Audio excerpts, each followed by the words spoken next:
Well, first of all, I'm not fully aware. I mean, I do know, my wife has a collection of jewelry, but I'm not fully aware of the full extent.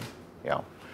Secondly, the list that was seized were not given to us, so we do not know the specific items. Okay.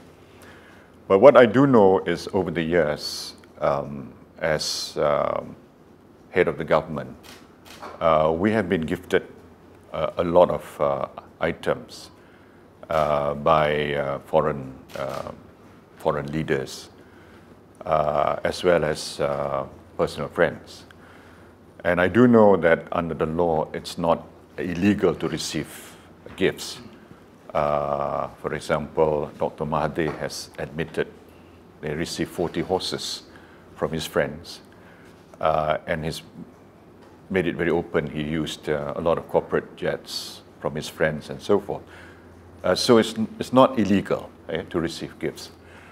So, and the valuation of these items, particularly jewelry, is very subjective.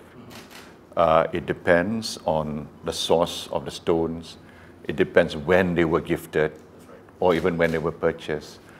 And valuation can tend to differ. So I think let us not get too excited about it. Let us look at the items, every single item, and we hope we will have a chance to examine these items, and we can come to a conclusion about the source of the items, and we can give an explanation about the items that were seized by the police.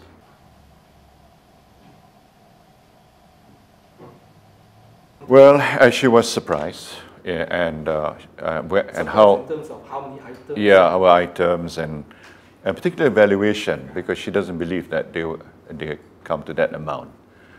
And also some items, the jewelers have got record that they were on transshipment. So we need to identify these items that were on transshipment as well. Transshipment as in what? In other words, it's just been parked for viewing, right, and later on sent out again, you see.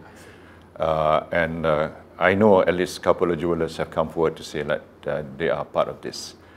But let us not, as I said, jump to any conclusion at this stage. Let us examine the items individually, because up to now, we have not seen the full list that was seized by the police.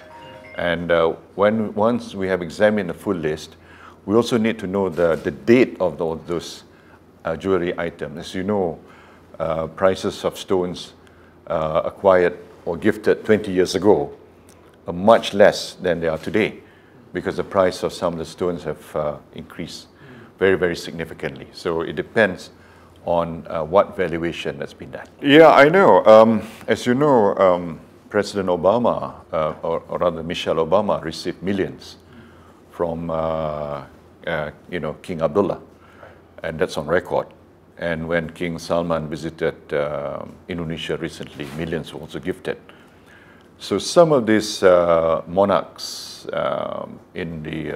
from certain countries, it's part of the culture to give very expensive items. For example, items given to me by these monarchs, by certain people, I have not used them.